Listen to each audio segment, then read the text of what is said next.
நம்ம சேனலை தொடர்ந்து பிக் பாஸ் செலிபிரிட்டிஸை பற்றின அப்டேட்ஸ்லாம் பார்க்குறோம். அப்படிதான் இப்போவும் அப்டேட்ஸ் வந்திருக்கு. அது யாரை பற்றின்ட்டு எல்லாரும் தான் போய் கெஸ் பண்ணியிருப்பீங்க.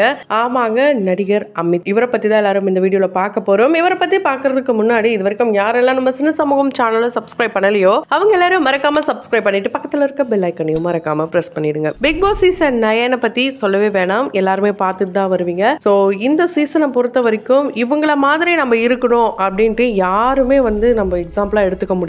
ஆனா இவங்கள மாதிரி இருக்கக்கூடாதுட்டு உள்ள இருக்கிற எல்லாரையுமே எடுத்துக்கலாம். அந்த அளவுக்கு தான் ரொம்ப மோசமா போயிட்டு இருக்கு. இந்த நிலைமையில தான் இப்ப 4 வைல்ட் கார்டு என்ட்ரி உள்ள வர போறாங்க. அதுல ஆல்ரெடி 2 பேரை பத்தி பார்த்தாச்சு. அவங்கள தொடர்ந்து அமித் பார்கவ், இவரை பத்தி தான் பார்க்க போறோம். ஸோ இவரை கண்டிப்பா எல்லாருக்கும் தெரிஞ்சிருக்கும். சின்ன திரை, வெள்ளித்திரை எல்லா திரையிலுமே இவரை தெரிஞ்சிருக்க வாய்ப்புகள் இருக்கு. அந்த வகையில இவர் ஒரு நடிகரா, ஒரு நல்ல மனிதரா உங்களுக்கு ரொம்ப பிடிக்கும்னா கமெண்ட் பாக்ஸ்ல மறக்காம கமெண்ட் பண்ணுங்க.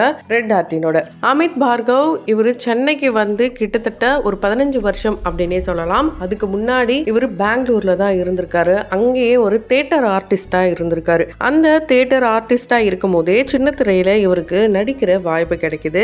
கன்னடத்துல ராமாயணா இந்த ஒரு சீரியல்ல நடிக்கிற வாய்ப்பு கிடைக்குது. அதுவும் ராமர் கேரக்டரே கிடைச்சதும் நல்லா நடிக்கிறாரு. அதுல இருந்து தான் இவருக்கு நடிப்பு மேல அதீத காதல் வருது. நம்ம கண்டிப்பா சினிமால பெருசா சாதிக்கணும், சினிமா பைத்தியமே அப்புறம் தான் பிடிச்சுதான். அதுக்கப்புறம் குறிப்பா இவரு தமிழ் சினிமாவை சூஸ் பண்ண முக்கிய காரணம் கமல் சாராங்க. ஆமாங்க, கமல் சார் தான் இவருடைய ஒரு குரு அப்படின்னே சொல்லலாம். ரொம்பவே ஒரு இன்ஸ்பிரேஷன். இந்த அளவுக்கு ஒரு மனிதரால நடிக்க முடியுமா, நடிப்புக்காக தன்னை இந்த அளவுக்கு வர்த்திக்க முடியுமா, ரொம்பவே பொறுப்பா இருக்காரு. எப்படி இவரால் முடியுது, நம்மளும் பண்ணணும், அவர்கிட்ட இருந்து நிறைய விஷயங்கள் லேர்ன் பண்ணணும்னு சொல்லி தான் அவரு தமிழ் சினிமாவை சூஸ் பண்ணியிருக்காரு. தமிழே தெரியாம இங்க ரொம்ப கஷ்டப்பட்டு 3 வருஷத்துல எழுத படிக்கிறதுக்கு தமிழ் தெரிஞ்சுக்கிட்டு அதுக்கப்புறம் இவரு வாய்ப்புகளை தேடிட்டு இருக்கும் போது இவருக்கு ஒரு படத்துல நடிக்கிறதுக்கான வாய்ப்பு கிடைக்குது. அதுவும் யார் படம்னு கேட்டீங்கன்னா ஜிவிஎம் அவர்களுடைய என்னை அறிந்தால். இந்த படத்துல ஒரு 10 செகண்ட் ரோல் தான். அந்த ரோலை ரொம்ப நல்லாவே பண்ணியிருப்பாரு. உண்மையாலே அந்த ஒரு ரோலுக்கு அப்புறம் இவருக்கு சீரியல் வாய்ப்பு கிடைச்சதான்னு கேட்டீங்கன்னா கண்டிப்பா இல்லை. ஏன்னா இவரு அந்த ரோலுக்கு அப்புறம் அடுத்து பட வாய்ப்புகளும் கிடைக்குது. படத்துல நடிக்கிறது மட்டும் இல்லாம டப்பிங் ஆர்டிஸ்டாவும் இவர் தன்னை தானே ப்ரூவ் பண்றாரு. உண்மையாலே இவருடைய வாய்ஸ் ரொம்ப ரொம்ப நல்லா இருக்கும். அதனாலதான் இவர் டப்பிங் ஆர்டிஸ்டாவும் இருந்திருக்காரு.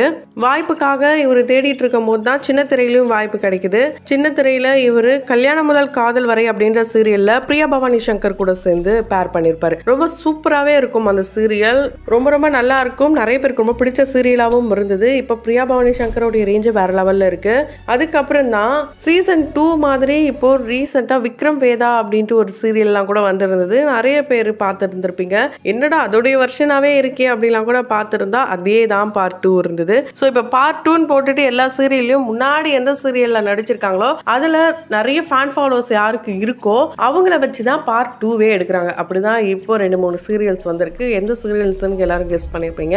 இந்த சீரியலுக்கு அப்புறமா இவரு நெஞ்ச மறப்பதில்லை அப்படின்ற சீரியல் பண்ணாரு. அடுத்து பட வாய்ப்பு இவருக்கு நல்லாவே கிடைச்சது. அதுவும் தலைவா படத்துல வில்லனுக்கு டப்பிங் பண்ணிருப்பாரு. தனி ஒருவன் படத்துல அந்த சிங்குக்கு வாய்ஸ் கொடுத்திருப்பாரு. விழிமூடி யோசித்தால் அப்படின்ற படத்திலும் இவர் வில்லனா நடிச்சாராம். ஸோ ஸ்டார்டிங்ல இவருக்கு இப்படிதான் இருக்கணும் அப்படின்னு எந்த ஒரு எண்ணமும் கிடையாதாம். சினிமானா அது ஆக்டிங்கும் தாண்டி நிறைய விஷயங்கள் இருக்கு. அது எல்லாத்தையுமே லேர்ன் பண்ணணும்னு நினைச்சுதான் இவரும் வந்திருக்காரு. ஓன் ப்ரொடக்ஷன் கூட இப்ப ஸ்டார்ட் பண்ணிட்டாங்கன்னு சொல்லலாம். இவருடைய கெரியர் அடுத்த லெவலுக்கு போக இவருடைய திறமை காரணமா இருந்தாலும் இவங்களுடைய மனைவியும் ஒன் ஆஃப் த ரீசன் அப்படின்னு சொல்லலாம். ஏன்னா இவங்களுடைய மனைவி ஸ்ரீரஞ்சனியும் பாத்தீங்கன்னா ஒரு ஆக்டிங் ஸ்கூல்ல தான் இருந்திருக்காங்க. அங்கதான் இவங்க 2 பேரும் மீட் பண்ணிருக்காங்க. லவ் ஆயிடுச்சு. அதுக்கப்புறம் லவ் பண்ண கொஞ்ச நாள்லயே அவங்க துபாய் போய் 1 இயர்ல இருந்திருக்காங்க.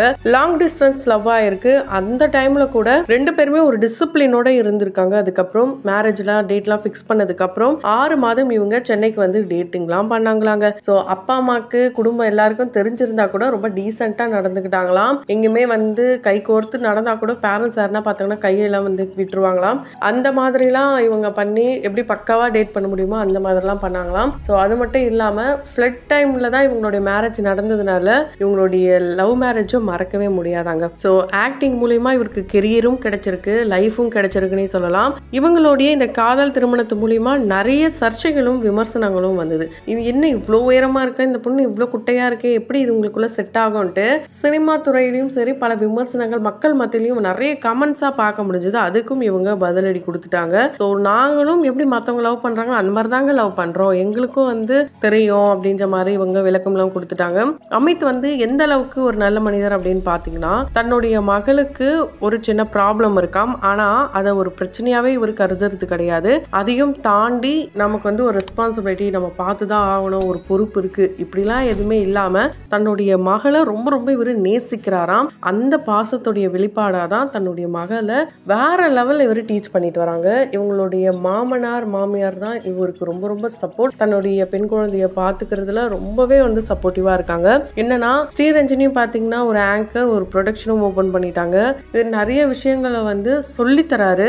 அதுலேயும் குறிப்பாக எந்தெந்த நாடு அதோடைய கேபிட்டல் எதுன்ட்டு அந்த குழந்தைகிட்ட கேட்டாலும் சொல்லுவாங்களாம். அந்த குழந்தைக்கு என்னதான் பிரச்சனை அப்படின்னு கேட்டிங்கன்னா, எக்கோலாலியா அப்படின்ற ஒரு ப்ராப்ளம் தான் இருக்காம். இந்த ப்ராப்ளம் இந்த குழந்தை ரிப்பீட்டடாக எல்லாத்தையும் சொல்லுவாங்களாம். எதுக்குமே மீனிங் தெரியாதாம். அவங்க அப்பா சொன்னாலும் அம்மா சொன்னாலும் தாத்தா பாட்டி யார் என்ன பேசுகிறாங்களோ அதை ரிப்பீட் பண்ணுவாங்களாம். அதனால தான் சரி நம்ம பேசுகிறத நல்லா மாற்றலாம், பாசிட்டிவாக மாற்றலான்ட்டு பேசுகிறத தாண்டி பாடுறதுக்கு சொல்லி கொடுத்துருக்காரு. ரொம்ப நல்லா ஸ்ருதியோடையே பாடுவாங்க. ரொம்பவே ஒரு நாலேஜான கேர்ளாக தான் வேதா இருக்காங்க.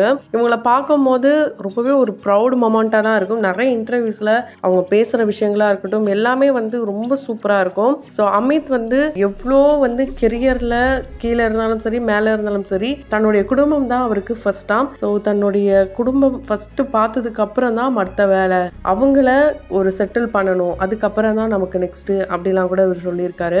இவர் ஒரு ஆக்டர் மட்டும் இல்லை, ஆங்கராகவும் இருந்திருக்காரு, டப்பிங் ஆர்டிஸ்ட், சிங்கிங் இதெல்லாம் தாண்டி 2 பேரும் ஸ்பேராக சேர்ந்து ஷோஸ்லாம் கூட வந்திருக்காங்க. இதுலேயும் இன்னொரு இன்ட்ரெஸ்டிங்கான விஷயம் என்னன்னா, இவர் தான் பிக் பாஸ்க்கே வாய்ஸ் கொடுத்துருக்காரு ஒரு சீசன் அப்படின்னு சொன்னால் நம்புவீங்களா? ஆனால் அதுதான் உண்மை. ஏன்னா நிறைய பேர் இவர் தான் பிக் பாஸ்க்கு வாய்ஸ் கொடுத்தாருப்பா, இவர் தான் ரியல் பிக் பாஸ் அப்படின்னு சொன்னாலும் இவர் பிக் பாஸ்க்கு வாய்ஸ் கொடுத்துருக்காரு. இவர் தான் voice of Bigg Boss season 2. ஆனால் தமிழ் இல்லைங்க, கன்னடம். ஸோ இவர் வந்து இந்த பிக் பாஸை பற்றி என்ன இவருடைய கருத்து இருக்குன்னா, கமல் சார் சொன்ன மாதிரி இட்ஸ் சோஷியல் எக்ஸ்பெரிமெண்ட். ஸோ கண்ணாடி மாதிரி தான், நம்ம யாரையும் தப்பாக பேசக்கூடாது, யாருக்கு பின்னாடியும் போய் எதுவும் பேசக்கூடாது. எல்லா குணங்களும் வந்து ஒவ்வொருத்தருக்கும் வெவ்வேறையாக இருக்கும். அவங்க எல்லாரும் ஒன்றா சேர்ந்தா என்ன நடக்கும் அப்படின்றத மக்கள் ஒரு கண்ணாடியாக பார்த்து நம்மளை அதை வந்து பிரதிபலிக்கிற வகையில் இருக்கணும் அப்படின்றத இவர் வந்து சொல்லியிருக்காரு. இவர் ரொம்ப கோவப்படுவாராம், உள்ளே போனால் சண்டை நடந்துடும், அதனால தான் நான் உள்ளே போகலன்ட்டு சீசன் 2 நடக்கும் போதே சொன்னவர் இப்போ சீசன் 9க்கு உள்ளே போகிறாரு. என்ன நடக்குமோன்னு தெரியல. ஸோ எல்லாத்தையும் பொறுத்து இருந்து தான் பார்க்கணும். இது வரைக்கும் நல்ல மனிதர், நல்ல அப்பா, நல்ல கணவர் அப்படின்னு பேர் எடுத்த இவர் என்ன பேர் எடுக்க போகிறாரு அப்படின்றத ஷோ பார்த்து தான் தெரிஞ்சுக்கணும். ஸோ தொடர்ந்து வீடியோஸ் பாருங்கள். அதுக்கு முன்னாடி அடுத்து யாரை பற்றி பேசலாம், யாரை பற்றி தெரிஞ்சுக்கணும்னு நினைக்கிறீங்களோ அதை கமெண்ட் பாக்ஸில் மறக்காமல் கமெண்ட் பண்ணுங்கள். அதுக்கு முன்னாடி நம்ம சினி சமூகம் சேனலை சப்ஸ்கிரைப் பண்ணிவிட்டு பக்கத்தில் இருக்க பெல் ஐக்கனையும் மறக்காமல் ப்ரெஸ் பண்ணிவிடுங்க.